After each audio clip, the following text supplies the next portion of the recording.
안녕하세요. AI를 임팩트 있게 가르치는 강사 임쌤, 임기정입니다. 오늘은 AI와 관련된 조금은 재미있고 조금은 중요한 이야기를 해보려고 해요. 혹시 AI가 알려준 내용을 그대로 썼다가, 이거 출처가 어디예요? 라는 질문에 순간 멈칫한 경험 있으신가요? 저만 그런 건 아니겠죠? 네, 말은 정말 그럴듯한데 알고 보니까 헛소리인 경우도 있어요. 이걸 바로 AI 할루시네이션이라고 하는데요.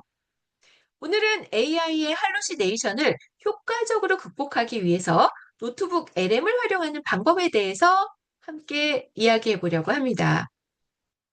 2016년 이세돌 구단과 알파고의 대국 보신 기억 나시나요? 네, 많은 사람들이 이 장면을 보면서 에이, 내 이야기는 아니지. 바둑기사들만의 이야기겠지. 라고 생각을 했어요. AI가 우리 삶에 미칠 영향을 아직 실감하지 못한 시기였다고 할 수 있겠죠? 2025년 3월, 1년 전이에요. 지브리 AI 프로필이 열풍이 일었어요.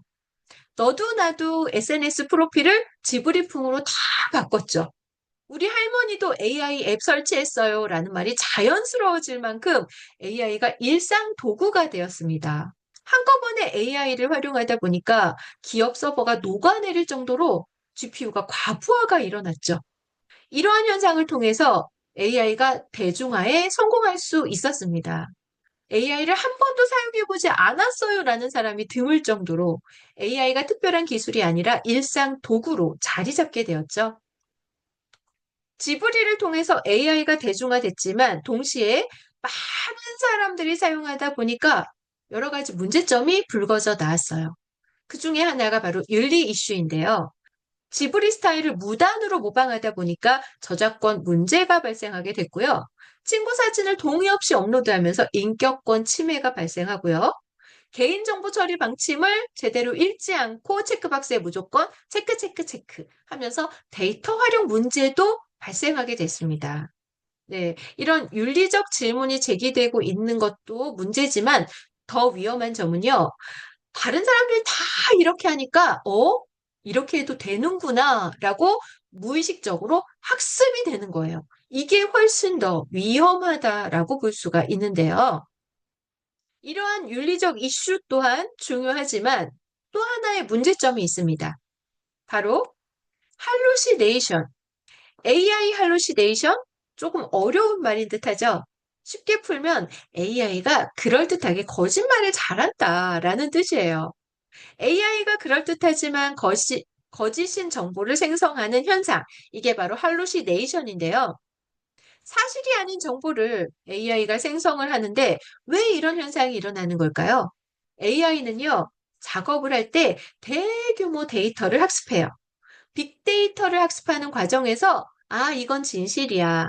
이건 허구야. 이렇게 100% 완벽하게 구분을 하지 못해요.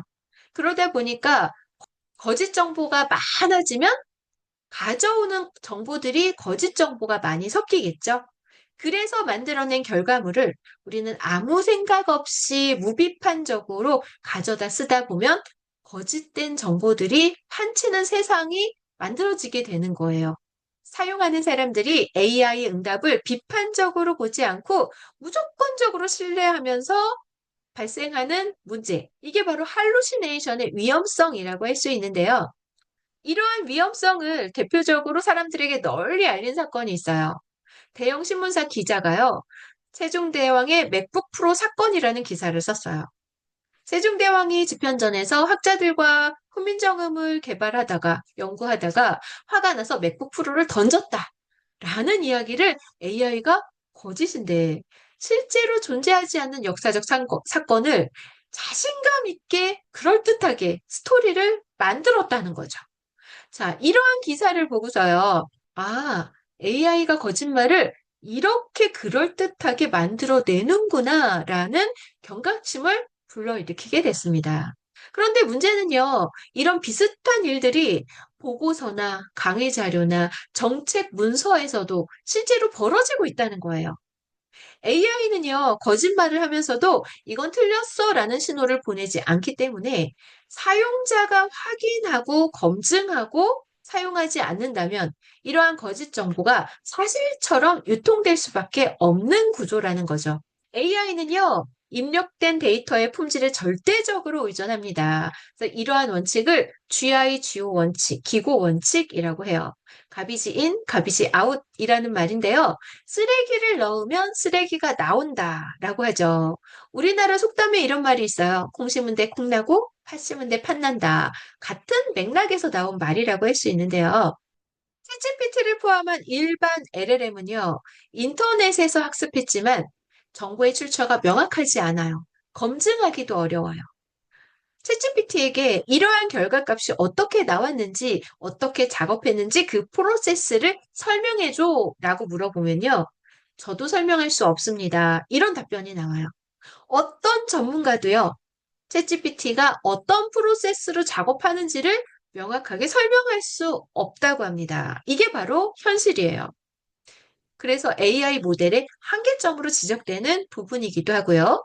또 AI는요, 대화형 인터페이스 특성상 불명확한, 명확하지 않은 지시를 하거나 복잡하게 지시를 하거나 여러 가지 출처에서 텍스트를 복사해서 붙여놓고 요약해줘라고 한다면 맥락을 제대로 이해할 수 없기 때문에 거짓 정보가 생성되게 되는 거예요. 이러한 한계점이 있기 때문에 교육에서, 교육 현장에서, 업무 현장에서 틀린 정보가 그대로 전달될 위험성이 존재한다는 거죠. AI는요, 위대한 도구예요. 근데 검증되지 않은 교사이기 때문에 무조건 신뢰하면 안 되고요. AI는요, 정말 똑똑해요. 그런데 가끔 거짓말을 하는 친구이기도 합니다. 문제는요, AI가 아니라 AI의 말을 그대로 믿는 우리 사용자의 태도고요. AI를 신뢰의 대상이 아니라 참고 도구로 사용하고 검증 가능한 자료와 함께 활용해야 그때 비로소 진정한 가치를 발휘할 수 있게 되는 거예요. 할루시네이션을 줄이기 위해서는 AI에게 질문을 잘 던지는 것보다 먼저 검증된 자료를 제대로 입력하는 환경을 만드는 것이 핵심입니다. 바로 여기서 노트북 LM이 게임 체인저가 되는 거죠. 구글이 개발한 AI 기반 노트 필기, 연구 도구, 이게 바로 노트북 LM이라고 할 수가 있는데요. 노트북 LM은요, 사용자가 직접 선택하고 입력한 신뢰할 수 있는 자료만을 기반으로 작동하기 때문에 출처가 불분명한 인터넷 정보에 의존했던 일반 AI와는 근본적으로 다른 신뢰할 수 있는 환경을 만들어내는 거예요.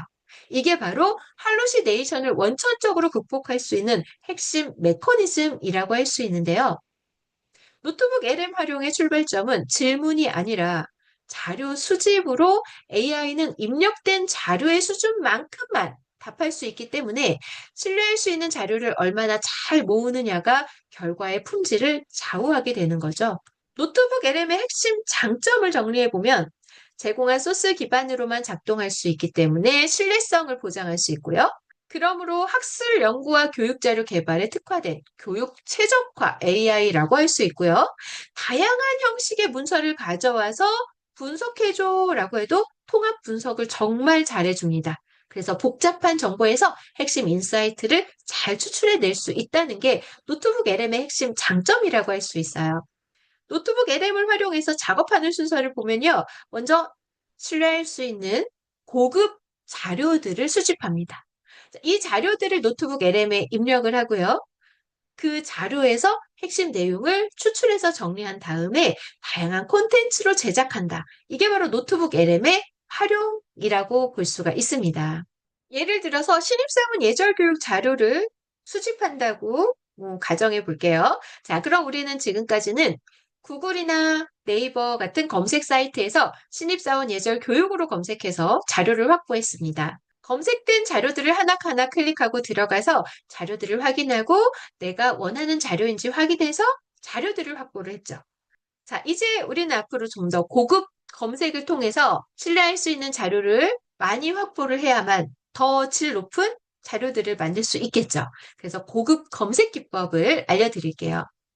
검색창에 site:go.kr 하고 키워드를 적어주는 거예요. 그러면 신뢰할 수 있는 공공기관 사이트만 검색이 됩니다. 네. 그리고 기업 명에다가 신입사원 예절이라는 키워드를 넣고 파일 타입 PDF라고 하면 특정 기업의 PDF가 올라와 있는 사이트만 검색을 할 수 있는 거예요. 네. 이렇게 해서 신뢰할 수 있는 자료들을 축적을 해서 다양한 형식의 자료들을 준비해서 노트북 LM에 입력하는 거죠. 수집된 자료는요, 노트북 LM의 PDF, 웹사이트 URL, 유튜브 영상, 다양한 형식으로 정확하게 입력하는 것이 핵심입니다. 여러 형식을 함께 업로드하면 AI가 내용을 비교, 통합해서 더 정교한 분석을 제공할 수 있고요. PPT 자료는 PDF로 변환해서 넣는 것이 더 정확하게 자료를 추출해낼 수 있습니다. 웹 자료는요, 링크 그대로 입력하면 맥락이 살아나게 되고요. 자료를 수집할 때는 퍼플렉시티와 같이 자료 출처를 확인할 수 있는 AI를 이용하는 것도 좋은 방법이 될 수 있습니다. 자료 입력 과정은요, 단순 업로드가 아니라 AI에게 정답지를 건네는 과정이라는 점 기억해야 합니다. 여러분이 입력한 그 자료가 그 신뢰의 기준이 되고요. 그 범위 안에서만 답변이 생성되기 때문에 할루시네이션이 발생할 여지가 원천적으로 차단되는 거죠. 노트북 LM은요, PDF, 텍스트, 웹사이트, 유튜브, 오디오, 비디오까지 다양한 형식을 지원하고 있고요. 구글 드라이브와도 연동이 됩니다. 자료를 입력한 다음에는 이 자료의 핵심 내용을 요약해줘. 더 간결하게 요약해줘. 이러이러한 내용만 요약해줘. 이 내용의 출처를 알려줘.처럼 넓은 범위에서 점점 폭을 줄여나가면서 핵심적인 내용을 도출할 수 있게 질문하는 것도 요약 방법이라고 볼 수 있어요. AI는 제공된 자료 범위 안에서만 정확한 요약을 제공하고 생성된 요약을 메모로 저장하고 질문을 확장하는 게 핵심 활용 포인트인데요. 이게 바로 교육 현장에서 학생들에게 이 정보는 어디서 나온 거예요? 라는 질문을 받았을 때 자신 있게 이러이러한 출처에서 가져온 겁니다. 라고 밝힐 수 있게 되고요. 선거 캠프에서도 정책 자료를 배포했을 때 이 데이터는 검증됐나요? 라는 질문에 당당하게 이러한 자료에서 가져온 데이터입니다. 라고 당당히 대답할 수 있는 이유가 되는 거죠. 특히 스튜디오 도구는요, 정리된 자료들을 팟캐스트 형식의 AI 오디오 오버뷰, 동영상 개요, 마인드맵, 보고서, 플래시카드, 퀴즈, 인포그래픽, 슬라이드 자료, 데이터표, 이렇게 다양한 결과물로 자동으로 변환해 줍니다. 단순 요약을 넘어서 하나의 자료를 교육, 업무, 콘텐츠 제작에 맞게 재가공해서 AI를 답변자가 아니라 콘텐츠 제작 파트너로 바꿔주는 거죠. 교육 현장에서는 같은 검증된 자료로 강의 자료, 학습, 퀴즈, 요약 노트를 한 번에 만들 수 있고요. 선거 캠프에서는요, 정책 보고서, 유권자용 요약본, 캠페인, 스크립트를 동시에 생성할 수 있는 거예요. 이 모든 것이 여러분이 직접 선택한 신뢰할 수 있는 자료를 기반으로 만들어지기 때문에 할루시네이션 걱정 없이 안심하고 사용할 수 있게 됩니다. 오늘 살펴본 노트북 LM의 핵심은요, 100% 사용자가 제공한 자료 기반으로 작동하게 된다는 점, 또 9가지 이상의 다양한 출력을 제공하고 강의나 업무 자료 제작 시간을 10배 이상, 저 개인적으로는요, 100배 이상 단축해준다는 그런 느낌이 들더라고요. 하지만 그것보다 더 중요한 건요, 노트북 LM이 사용자가 선택하고 입력한 신뢰할 수 있는 자료만을 기반으로 신뢰할 수 있는 환경을 만들어내기 때문에 할루시네이션을 근본적으로 극복할 수 있다는 점입니다. AI는요, 모든 답을 주는 존재가 아니라 우리가 준비한 자료를 가장 효율적으로 정리해주는 도구이고요. 검증은 여전히 사용하는 우리의 몫이지만 검증된 자료와 함께 사용할 때 AI는 가장 강력한 파트너가 됩니다. 특히 교육 현장에서 학생들에게 정확한 정보를 전달해야 하는 교사, 강사, 그리고 선거 캠프에서 유권자들에게 검증된 정책과 공약을 전달해야 하는 캠페이너 여러분께 노트북 LM은요, 단순한 AI 도구가 아니라 신뢰를 지키는 필수 도구입니다. 오늘 특강에서는요, AI를 무작정 조심하자는 이야기가 아니라 틀릴 수 없게 안심하고 쓰는 방법, 노트북 LM을 활용해서 업무와 선거 캠프에서 바로 적용할 수 있는 검증 가능한 AI 활용법을 함께 나눠봤습니다. 이제는 편리함보다 기준과 검증이 필요한 시점이죠. 오늘 내용이 여러분의 업무와 현장에서 바로 쓰일 수 있는 실질적인 도움이 되길 바랍니다. 지금까지 AI를 임팩트 있게 설명하는 강사 임쌤 임기정이었습니다. 감사합니다.